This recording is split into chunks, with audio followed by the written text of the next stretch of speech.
الحمد لله نحمده ونستعينه ونستغفره ونؤمن به ونتوكل عليه ونعوذ بالله من شرور أنفسنا ومن سيئات أعمالنا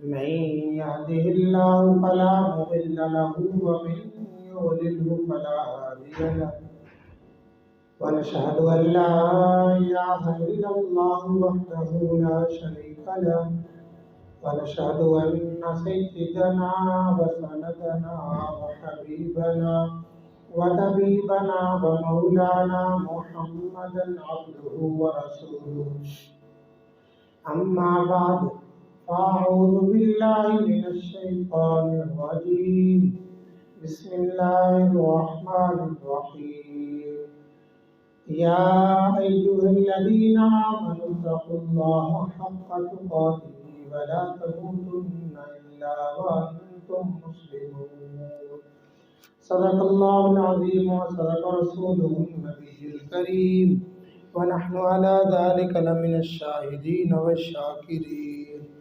والحمد لله رب العالمين. تمام احباب اللهم صل على محمد وعلى آل محمد كما صليت على إبراهيم وعلى آل إبراهيم إنك حميد مجيد. اللهم بارك على محمد وعلى آل محمد كما باركت على إبراهيم وعلى آل إبراهيم إنك حميد مجيد. واجب الاحترام معزز سامعین، دوستوں اور بزرگوں، پچھلے جمعے تقویٰ کی اہمیت پر بات کر رہی تھی. آج اسی بات کو مکمل کریں گے. اللہ رب العزت سے دعا ہے کہ مجھے حق سچ کہنے کی اور ہم سب کو سن کر عمل کرنے کی توفیق نصیب فرمائے. ہر عبادت کے دو پہلو ہوتے ہیں، ایک ایجابی اور ایک سلبی. ایجابی کہ ہر عبادت کے اندر کچھ کام کرنے کے ہوتے ہیں، سلبی ہر عبادت کے اندر کچھ کاموں سے رکنا ہوتا ہے. جو کرنے کے ہوتے ہیں اگر بندہ اس کو کر لے تو اطاعت کہلاتی ہے، مطیع بندہ یہ کہلاتا ہے، اور جو نہ کرنے کے ہوتے ہیں اس سے بندہ رک جائے تو اسے تقویٰ کہتے ہیں. اگر بندہ کرنے والے کاموں کے ساتھ ساتھ رکنے والے کاموں سے رک جائے تو یہ متقی کہلاتا ہے. باقی دیکھیں، زندگی کے اندر انسان سے خطا ہو جاتی ہے. انسان سے خطا کا ہو جانا یہ اتنی بڑی غلطی نہیں ہے، لیکن خطا کے بعد معافی نہ مانگنا یہ بہت بڑی غلطی ہے. خطا کے بعد معافی مانگ لینا، توبہ کر لینا تو معاملہ رفع دفع، معاملہ حل ہو جاتا ہے. لیکن اگر خطا کے بعد معافی نہ مانگی یا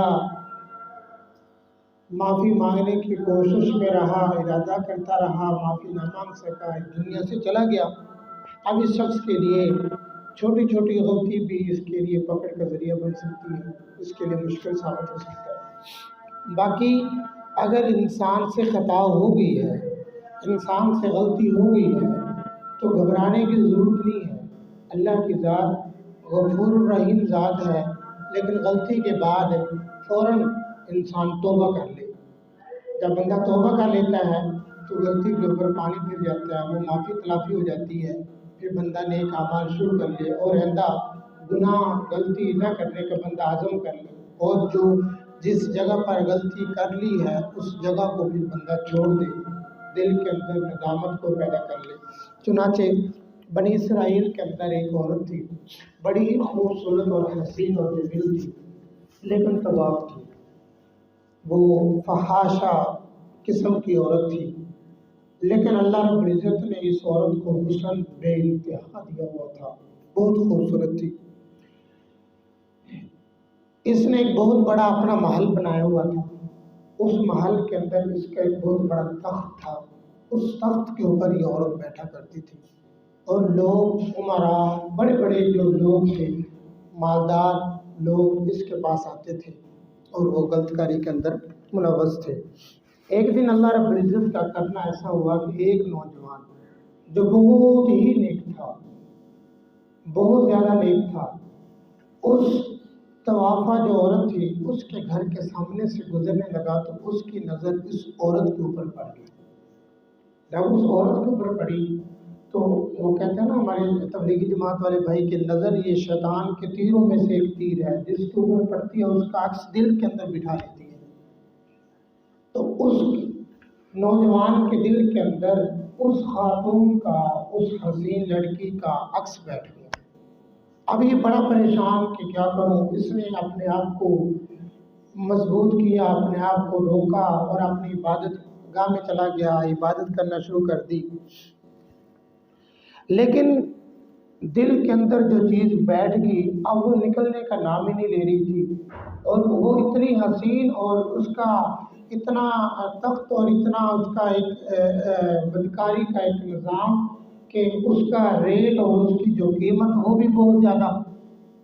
اب اس نوجوان نے کچھ دن تو اپنے آپ کو روکے رکھا، لیکن جب اس کا صبر نے جواب دے دیا تو پھر اس نے کیا کیا کہ اس کے پاس جو کچھ تھا سامان وغیرہ، جو کچھ جمع پونجی تھی، اس نوجوان نے اس کو بیچ کر کچھ رقم اکٹھی کر لی اور اس خاتون کے پاس پہنچ گیا۔ جب اس خاتون کے پاس پہنچا تو دل کے اندر ڈرنے لگا اور پھر کہنے لگا کہ اللہ تو میرا رب ہے، تو مجھے پہلے عبادت میں دیکھا کرتا تھا، عبادت گاہ میں دیکھا کرتا تھا، آج میں ایک بدکارہ عورت کے ساتھ بیٹھا ہوں۔ تو وہ رونے لگ گیا۔ جب وہ رونے لگا تو اس خاتون نے کہا کہ نوجوان تو روتا کیوں ہے، کیا وجہ ہے، کیا پریشانی ہے؟ اس نوجوان نے کہا کہ کوئی معاملہ نہیں ہے، کوئی پریشانی نہیں ہے۔ اچھا، اس نے کہا کہ چلو ٹھیک ہے، یوں کر، جس کام کے لیے تو آیا ہے نا وہ کام کر، چلا جائے۔ تو اس نوجوان کا جو جسم تھا یہ کانپنے لگا۔ جب جسم کانپنے لگا اور آنکھوں سے آنسو اور رونا شروع ہو گیا تو وہ خاتون اس نے اصرار کیا کہ مجھے بتلا تو کیوں رو رہا، کیا وجہ ہے؟ پھر اس نوجوان نے کہا کہ اصل کے اندر میں اللہ کی عبادت کرتا تھا تو مجھ سے پتہ نہیں کیا غلطی ہوگی، آج وہ اللہ مجھے دیکھ رہا ہے، میں ایک بدکارہ عورت کے ساتھ بیٹھا ہوں، بس یہ کہا اور پھر وہاں سے وہ نوجوان چل گیا، وہ چلا آ گیا، اس نے کوئی وہ بدکاری نہ کی۔ اب رات ہوئی تو یہ جو عورت تھی یہ سوچنے لگی کہ دیکھو وہ اتنا گھبرا گیا، اس نے کچھ بھی نہیں کیا، میں کیسی عورت ہوں، اللہ نے مجھے سب کچھ دیا ہوا ہے، اس کے باوجود میں بدکاری میں ملوث ہوں۔ تو وہ ایک جو چند منٹوں کی جو ایک صحبت تھی اس نوجوان کے ساتھ، اس خاتون کی، اس کا اس خاتون کے اوپر اتنا اثر ہوا کہ صبح کے وقت اس نے اپنی خادمہ کو ساتھ لیا اور حضرت موسیٰ علیہ السلام کے دربار میں پہنچ گئی۔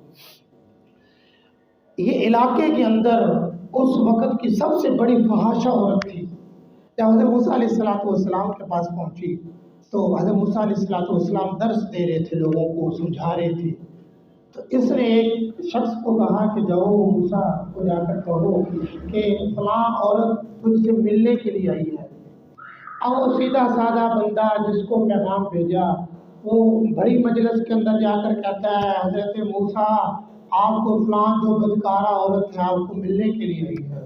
حضرت موسیٰ کلیم اللہ، اس کا پھر جلال، پھر وقت کے پیغمبر، آپ نے تو سنا ہے نا ایک مکہ مار کر شخص کو ہلاک کر دیا تھا، اتنے جلیل القدر پیغمبر، اللہ کے خلیل موسیٰ علیہ السلام، اللہ کے کلیم، تو بڑے غصے کے اندر موسیٰ علیہ السلام آ گئے، جوش کے اندر آ گئے، جلال میں آ گئے اور کہا کہ جو اسے کہو کہ میں اس سے نہیں ملنا چاہتا، وہ چلی گئے۔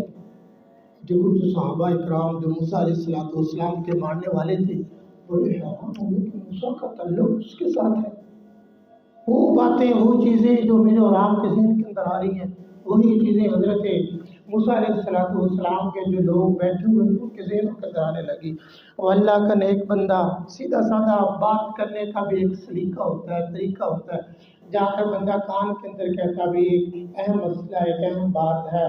تو مجھے اس نے جا کر کہا جو موسیٰ علیہ السلام کا غصے ہو گئے ہیں، اس نے کہا کہ تو چلی جا یہاں سے۔ تو خاتون سوچنے لگی کہ اب تو کوئی رستہ نہیں بچا معافی تلافی کا۔ وہ خاتون اپنے گھر کے اندر واپس آ گئی۔ جب گھر کے اندر واپس آئی تو بڑوں سے سنا ہوا تھا اس نے کہ جب اللہ ناراض ہو جاتا ہے تو اللہ کے منانے کا ایک ہی طریقہ ہے کہ بندہ اپنی پیشانی کو زمین کے اوپر رکھ لے، اللہ راضی ہو جاتا ہے۔ اس نے پھر کیا کیا، اس نے کنڈی لگا دی، اپنے دروازے کو بند کر دیا، اپنی پیشانی کو زمین کے اوپر رکھ دیا اور اللہ رب العزت سے معافی مانگنے لگی کہ اللہ مجھ سے خطا ہوگی، مجھے معاف فرما دے، میں نے تو بہت غلطی کی، بہت تیری نافرمانی کی۔ بس معافی مانگ رہی تھی تو دروازہ بجا۔ جب دروازہ بجا تو اور زیادہ پریشان ہوگی کہ ابھی تو میں معافی مانگ رہی ہوں، پھر کوئی شخص آ گیا ہے، پھر وہ مجھے مجبور کرے گا گناہ کے اوپر، اب میں کیا کروں؟ تو وہ اور رونے لگی، اللہ سے اور زیادہ معافی مانگنے لگی، تو دروازہ اور تیز زور سے بجنے لگا۔ بالآخر وہ مجبور ہو کر آئی، اس نے دروازہ کھولا تو سامنے کیا دیکھا کہ موسیٰ علیہ السلام کھڑے ہیں۔ وہ بڑی پریشان۔ موسیٰ علیہ السلام نے کہا تو میرے پاس آئی تھی، اللہ رب العزت نے میری طرف وحی بھیجی ہے کہ ایک میری بندی تیرے پاس میرے آنے کا راستہ پوچھنے کے لیے آئی تھی، تو نے اسے دھتکار دیا، اپنے دربار سے بھیج دیا، جاؤ اسے جا کر بتلاؤ، اس کی جو توبہ ہے اس کے متعلق سنو، تو مبارکباد جا کر دو کہ اللہ رب العزت نے اس خاتون کی توبہ کو قبول کر لیا۔ اللہ کی ذات کتنی رحیم ذات ہے، کتنی غفور رحیم ذات ہے۔ پھر کیا ہوا، وہ موسیٰ علیہ السلام خوشخبری دے کر چلے گئے۔ پھر اس خاتون جو پہلے فاحشہ تھی اب توبہ کر چکی ہے، نیک بن چکی ہے۔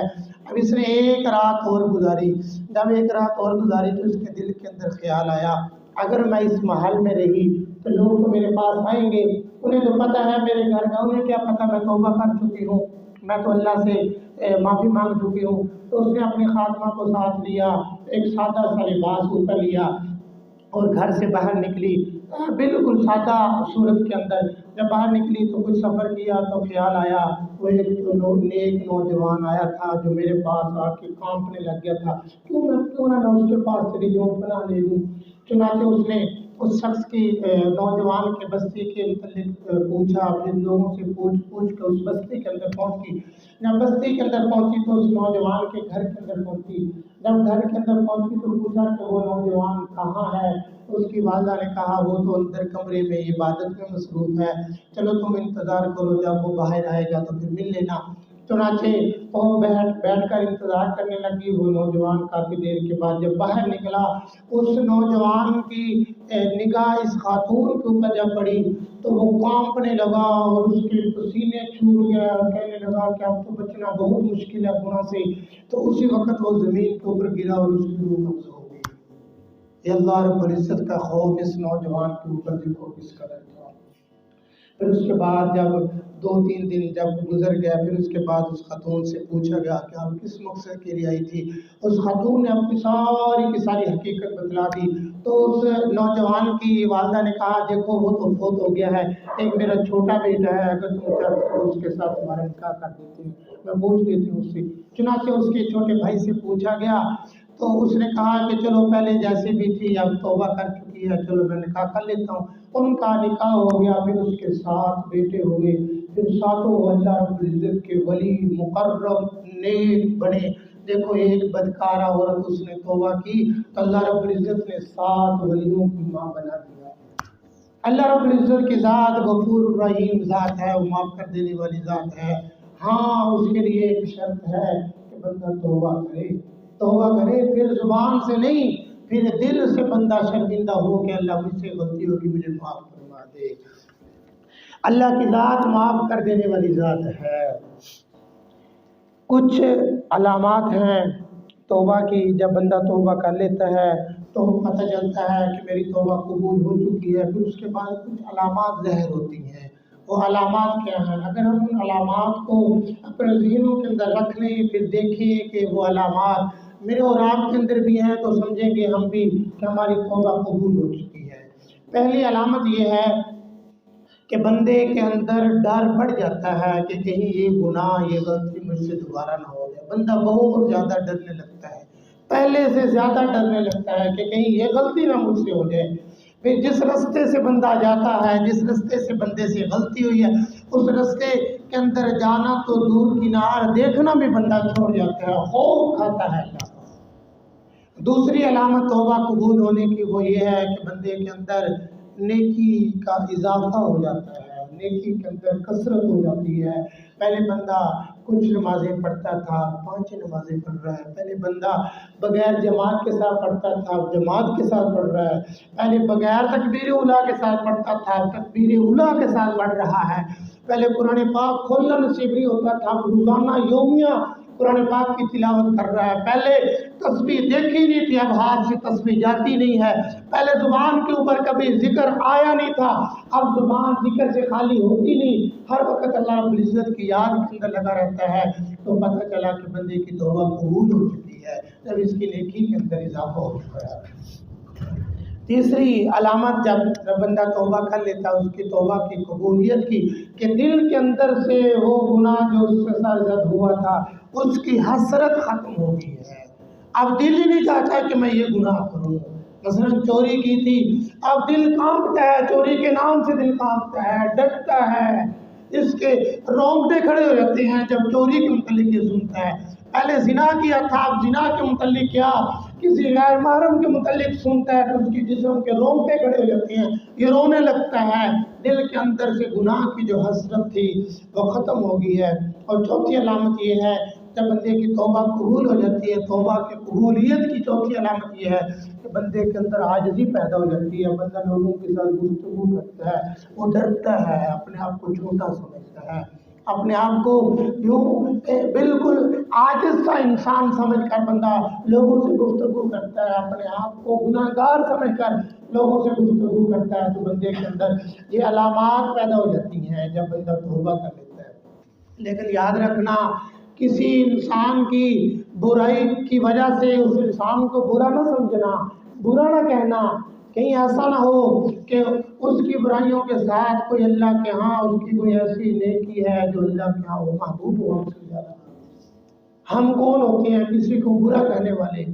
ہم کون ہوتے ہیں کسی کے عیبوں کو تلاش کرنے والے؟ ہم کون ہوتے ہیں کسی کی ٹو کے اندر پڑنے والے کہ یہ شخص کیا کرتا ہے؟ ہم کون ہوتے ہیں کسی کی ٹانگوں کو کھینچنے والے کہ یہ نماز کیوں نہیں پڑھتا، یہ گناہ کے اندر کیوں ملوث ہے؟ کہیں ایسا نہ ہو کہ لوگوں کو حقیر سمجھ کر اللہ رب العزت مجھے آپ سے کہیں نیکی کی توفیق نہ چھین لے. ہمیں چاہیے کہ ہم اللہ رب العزت سے ڈرتے رہیں، اور جس کو بھی گناہ کے اندر دیکھیں، ملوث دیکھیں، کانپ کر رو کر اس کو اللہ کی طرف لائیں. پھر اللہ سے معافی، اللہ سے دعائیں مانگیں کہ اللہ اس کے دل کو بدل دے، اس کو نیکی کی توفیق عطا فرما دے. اس طرح بندے کی کیفیت ہونی چاہیے. بنی اسرائیل کے اندر ایک نوجوان تھا جو بہت ہی بدکار تھا، اہل علاقہ ان سے بہت زیادہ تنگ تھے، پریشان تھے. اہل علاقہ نے کہا، وارننگ دے دی، اگر تو نے پھر دوبارہ غلطی کی نا تو آپ کو علاقے سے نکال دیا جائے گا. یہ زمانہ حضرت موسیٰ علیہ السلام کا تھا. وہ بعد آگے غلطی سے بچتا رہا، لیکن بالآخر انسان ہے، غلطی ہو جاتی ہے، اسے پھر پتہ ہوگا. جب اس سے پھر غلطی ہوئی تو پھر اہل علاقہ نے، بستی والوں نے اسے خوب مارا پیٹا اور بستی سے نکال دیا. وہ شخص ویرانے کے اندر چلا گیا. سردی کا موسم تھا، بڑا ہی پریشان تھا. موت کی کشمکش میں بیماری نے اس کے اوپر حملہ کر دیا. بالآخر وہ شخص دنیا سے چلا گیا.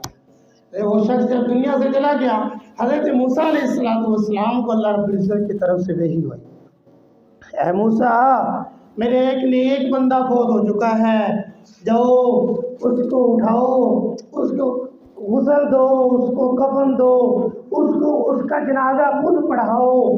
پھر یہیں تک بس نہیں بلکہ کہا کہ اعلان کرو لوگوں کے اندر کہ موسیٰ لوگوں کو بتلا دو کہ جو زیادہ گناہ گار ہیں وہ اس جنازے کے اندر شرکت کریں. اللہ اس شخص کی جنازے کی برکت سے سارے کے سارے گناہ گاروں کے گناہ کو معاف فرما دے گا. چنانچہ موسیٰ علیہ السلام نے اعلان کیا، لوگوں تک آواز پہنچی، لوگوں کو پتہ چلا کہ اللہ کا کوئی ولی فوت ہو چکا ہے۔ اللہ نے آفر دے دی ہے، جو شخص جنازے میں شریک ہوگا اللہ اس کے گناہ کو معاف فرما دے گا۔ مختصر یہ بہت ساری تعداد کے اندر لوگ جمع ہو گئے۔ جب وہ میت کو سامنے لایا گیا، جنازے کو جب سامنے لایا گیا، جب اس کو دیکھا تو لوگوں نے پہچان لیا، یہ تو وہ بدکار ہے، یہ تو اللہ کا نافرمان ہے، یہ کیسا اللہ کا ولی ہے۔ لوگوں نے کہا موسیٰ یہ تو اللہ کا نافرمان ہے، اس کو تو بستی والوں نے مار مار کے نکالا تھا، بستی والے تو اس سے بہت تنگ تھے، آپ نے تو اعلان کروایا اللہ کا ولی، اللہ کا محبوب، اللہ کا نیک بندہ فوت ہوا ہے۔ چنانچہ موسیٰ علیہ السلام نے اس کو دیکھا تو موسیٰ علیہ السلام بھی حیران ہو گئے، واقعتاً بندہ تو وہی ہے، لیکن چونکہ اللہ نے کہا ہے تو اللہ رب العزت کی طرف سے وحی آئی، اے موسیٰ لوگ ٹھیک کہتے ہیں، آپ بھی ٹھیک ہو، یہ واقعتاً میرا نافرمان تھا، اس نے میری بہت نافرمانی کی ہے، اس نے لوگوں کو بہت تنگ کیا ہے، لیکن اے موسیٰ جب لوگوں نے اس کو بستی سے نکال دیا، اس کو اتنا مارا کہ بیمار ہو گیا، سردی کا موسم تھا، اس نے دائیں دیکھا کچھ نظر نہ آیا، بائیں دیکھا کچھ نظر نہ آیا، دائیں بائیں آگے پیچھے دیکھا کچھ نظر نہ آیا، تو کہنے لگا کہ اللہ میں کیا کروں، کاش کہ میرا کوئی دوست ہوتا، آج دوستی نبھاتا، کاش کہ میری ماں ہوتی، میری ہمدردی غم خاری کرتی، میری مدد کرتی، کاش کہ میری بیوی ہوتی، میری مدد کرتی، کاش کہ میرے رشتہ دار ہوتے، وہ مجھے اٹھاتے، مجھے سنبھالتے، میری مدد کرتے۔ اے موسیٰ پھر اس نے کیا کیا، اس کے بعد پھر اس نے اپنی آنکھوں کو آسمان کی طرف اٹھایا اور کہا کہ اللہ تیرے سوا میرا کوئی نہیں ہے، نہ میری دائیں طرف کوئی ہے، نہ میری بائیں طرف کوئی ہے، نہ آگے نہ پیچھے کوئی نہیں ہے، اللہ میں تنہا ہوں، اے اللہ تو میری مدد فرما۔ پھر یہیں تک بس نہیں، اے موسیٰ پھر یہ کہنے لگا کہ اللہ اگر مجھے پتہ نہ ہوتا کہ تو جس شخص کو معاف کرتا ہے، معاف کر دینے سے تیری بڑائی کے اندر کمی نہیں آتی، سزا دینے سے، عذاب دینے سے تیری بڑائی میں اضافہ نہیں ہوتا، اللہ تو رحیم ذات ہے، اللہ تو غفور ذات ہے، اے اللہ اگر تیرے معاف کرنے سے تیری بڑائی میں کمی آتی یا سزا دینے سے تیری بڑائی میں اضافہ ہوتا، اے اللہ میں تجھے سے معافی نہ مانگتا، اے اللہ مجھے پتہ ہے تیری شان اعلیٰ ہے، تو معاف کر دے گا تیری شان میں کمی نہیں آئے گی، تو سزا دے گا تیری شان بڑھے گی نہیں، اے اللہ تو معاف فرما دے۔ حضرت موسیٰ علیہ السلام کو اللہ نے کہا اے موسیٰ اس نے مجھ سے ایسی فریاد کی، اے موسیٰ تو بتلا کیا میں اس کی فریاد کو رد کر سکتا تھا، کیا میں اس کو تنہا چھوڑ سکتا تھا، اے موسیٰ تو بتلا۔ اللہ اکبر، جب بندہ اللہ کو پکارتا ہے بستی والے نکال دے، اللہ تنہا نہیں چھوڑتا، رشتہ دار نکال دے اللہ تنہا نہیں چھوڑتا، علاقے والے پتھر مار کے علاقے سے نکال دے اللہ رب العزت کی ذات اکیلا نہیں چھوڑتی۔ جب بندہ اللہ کے ساتھ ہم کلام ہو جائے، جب بندہ اللہ کے ساتھ اپنا رابطہ مضبوط کر لے، اپنا رابطہ جب بندہ اللہ سے جوڑ لے، پھر اللہ رب العزت کی ذات پھر کسی کو تنہا نہیں چھوڑتی۔ اللہ رب العزت کہتا ہے کہ اے موسیٰ جس کا کوئی دوست نہیں میں اس کا دوست ہوں، جس کی کوئی مدد کرنے والا نہیں میں اس کا مددگار ہوں، اے موسیٰ جس کی کوئی جائے پناہ نہیں میں اس کا وطن ہوں۔ اللہ رب العزت کی ذات ہے، اللہ کی ذات کتنی مہربان ذات ہے۔ میرے بھائیوں پریشان ہونے کی ضرورت نہیں ہے، گھبرانے کی ضرورت نہیں ہے، امید ابھی باقی ہے، آس ابھی باقی ہے، جب تک سانس چل رہی ہے آس ہے، امید ہے، ہم اللہ کو راضی کر سکتے ہیں، اللہ کو منا سکتے ہیں، لیکن جب یہ سانس کی ڈوری جب ٹوٹ گئی نا تو پھر آسیں ختم ہو جائیں گی، پھر امیدیں ختم ہو جائیں گی، پھر معافی تلافی کا معاملہ ختم ہو جائے گا۔ تو میرے بھائیوں، ہمیں کوشش کرنی چاہیے، وہ کتنا بدکار، کتنا اہل علاقہ اس سے کتنے پریشان، اس کے باوجود اللہ نے کہا جو جنازے میں شرکت کرے گا میں اس کے گناہ کو بھی معاف کر دوں گا۔ اور کہا موسیٰ اس کی جو توبہ کی کیفیت تھی، اگر پورے کے پورے اہل علاقہ اور اس وقت کے جتنے لوگ تھے گناہ گار، اس کی بخشش مجھ سے مانگتا میں سب کو معاف کر دوں۔ ایسی کیفیت تھی۔ کیوں نہ میں اور آپ بھی تنہائیوں میں اٹھیں، اللہ کو منائیں، رو رو کے گڑ گڑائیں، ایسے منائیں کہ جس طرح کہ ایک چھوٹا سا بچہ جب باپ سے پیسے مانگتا ہے نا، باپ کہتا ہے کہ پیسے نہیں ہے تو وہ روتا ہے، وہ کپڑے کو پکڑ لیتا ہے، وہ چمٹ جاتا ہے کہ نہیں میں نے پیسے لینے ہیں، وہ مجبور کرتا ہے باپ کو۔ میں اور آپ بھی اگر اللہ کے سامنے روئیں، گڑ گڑائیں، پرواہ نہ کریں کہ لوگ کیا کہیں گے، گھر والے کیا کہیں گے، بچے کیا کہیں گے، کیا تم کس کے سامنے پڑے؟ اللہ کی ذات کے سامنے پڑے، وہ خالق ذات ہے، مالک ذات، اس کے سامنے رونا ہے۔ تو کیا میں اور آپ کوشش کریں گے نا انشاءاللہ، اگر میرا اور آپ کا یہ معمول بن جائے، ہم روزانہ آخرت کو یاد کر کے، قبر کو یاد کر کے اللہ رب العزت کے سامنے روئیں، گڑ گڑائیں، پھر ہمیں علاقے والوں کی بھی پرواہ نہیں ہوگی، پھر روزی روٹی کی بھی پرواہ نہیں ہوگی، پھر مسائل مشکلات کی بھی پرواہ نہیں ہوگی، پھر سارے کے سارے معاملات اللہ کی ذات